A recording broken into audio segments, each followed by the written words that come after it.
Assalamualaikum warahmatullahi wabarakatuh. Selamat pagi Bapak Ibu sekalian. Saya Yudi Utomo dari SD Evan Indonesia Kota Bangun. Selamat datang di SD Evan Indonesia Kota Bangun, Sekolah Para Juara. Ini adalah gambar metamorfosis sejak awal berdirinya sekolah tahun 2016 dan sampai saat ini tahun 2020.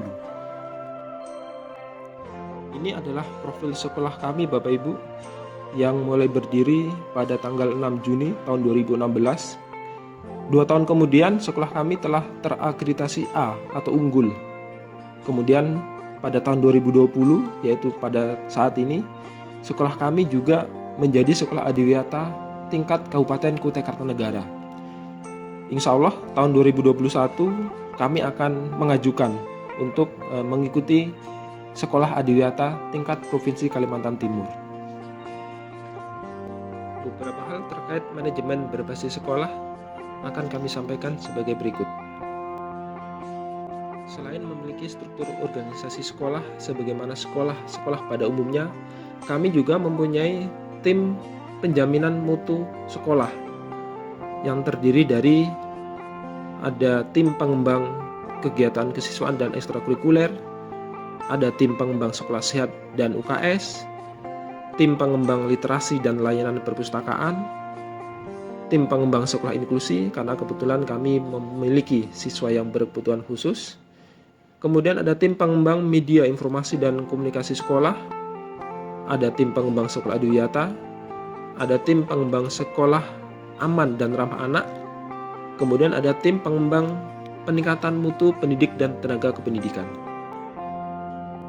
Dalam mengembangkan manajemen berbasis sekolah, kami juga menjalin kerjasama dengan pihak-pihak lain, terutama dengan pihak perusahaan yang berada di sekitar sekolah, antara lain dengan klinik kesehatan, dengan departemen sustainability, kemudian dengan departemen agronomi, dengan pabrik pengelolaan kelapa sawit, atau pihak-pihak lainnya yang berada di sekitar sekolah. Dalam hal pengembangan keprofesionalan guru, kami secara rutin menyelenggarakan in-house training, kemudian rapat kerja yang di dalamnya berbentuk KKG internal, kemudian bedah buku. Bedah buku ini kami membuat jadwal kepada masing-masing guru untuk membaca buku, apapun itu judulnya, entah itu buku pendidikan, buku pembelajaran, buku sains, buku entrepreneur, atau buku-buku lainnya. Kemudian isinya setelah dibaca itu didiskusikan dengan guru-guru yang lain untuk menambah wawasan semua guru. Kemudian kami juga punya program kunjungan ke sekolah lain yang kami anggap lebih maju. Kemudian kami juga punya program guru berbagi di mana guru-guru kami membagikan pengalaman atau pengetahuan kepada guru-guru yang lain yang berada di Kecamatan Kota Bangun ini.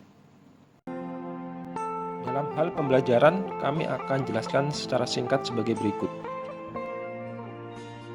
Dalam proses pembelajaran, kami sangat menekankan adanya belajar kelompok atau grouping, atau lebih dikenal dengan cooperative learning. Kemudian juga outdoor class, belajar di luar kelas. Kunjungan tematik, misalkan ke museum, ke pabrik, atau tempat-tempat lain.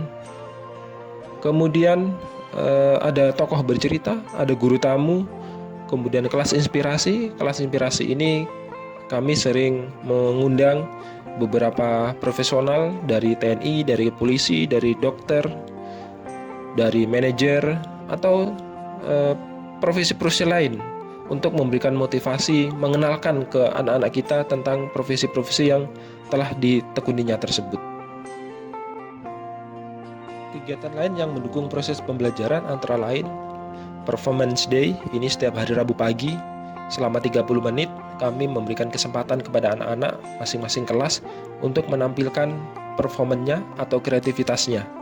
Kemudian ada Business Day, setiap 3 bulan sekali kita lakukan. Kemudian ada Student Expo, ini setiap akhir semester, bagaimana menampilkan hasil karya anak-anak. Kemudian Pekan Olimpiade Sekolah, Festival Anak Soleh, Pesantren Ramadan, pengelolaan kompos, ada pendidikan konservasi juga. Kemudian khusus kelas 6 dan kelas 5, kami memberikan pembelajaran tentang ICT atau Teknologi Informasi dan Komunikasi. Kebetulan kami memiliki laboratorium komputer mini yang bisa dimanfaatkan untuk hal tersebut. Untuk menindaklanjuti evaluasi hasil belajar, kami sering menekankan kepada semua orang tua siswa maupun kepada siswa itu sendiri bahwa semua anak adalah juara. Tidak ada anak yang bodoh dan tidak ada anak yang tidak cerdas. Semua anak adalah cerdas berdasarkan kemampuannya masing-masing. Sehingga dalam kelas kami tidak ada ranking, yang ada adalah prinsip ipsatif, yaitu membandingkan perubahan atau hasil belajar anak-anak sebelum dan sesudah menerima pembelajaran. Setiap semester kami juga melakukan parent counseling, sehingga kami pada saat penerimaan rapot itu tidak cukup 1 jam atau 2 jam untuk membagi rapot. Kami membutuhkan waktu hingga 2 hari karena kami melakukan parent counseling kepada semua orang tua siswa. Pembelajaran di masa pandemi COVID-19 ini kami melakukan 2 kegiatan belajar. Yang pertama adalah belajar secara tatap muka terbatas. Ini diperuntukkan bagi anak-anak yang memiliki kemampuan kognitif yang sangat lemah, kemudian dia juga kurang mendapatkan perhatian dari orang tua karena kesibukan orang tua sebagai karyawan perusahaan. Kemudian siswa itu kondisi signal selulernya di tempatnya tidak baik. Anak-anak ini kita petakan kurang lebih ada 100 anak-anak, dan secara dalam 1 minggu mereka masuk ke sekolah selama 3 hari, hari Senin, hari Rabu, dan hari Jumat, dan tetap sangat ketat kami menerapkan protokol pencegahan COVID-19 ini. Kemudian siswa yang lainnya sebanyak kurang lebih 200 anak itu belajar melalui grup WhatsApp. Kegiatan ekstrakurikuler. Kegiatan ekstrakurikuler yang kami coba tawarkan kepada semua peserta didik kurang lebih ada 15 jenis. Di antaranya adalah pramuka yang sifatnya wajib, kemudian ada dokter kecil, ada kelompok pantomin, ada seni kriya, seni suara, catur, English club, maths club, science club, ada futsal, bulu tangkis, atletik, dan lain-lain sebagainya. Berikut adalah beberapa prestasi siswa yang telah diraih. Antara lain pada tahun 2018, siswa kami menjadi finalis dalam Olimpiade Sains Kuak tingkat nasional.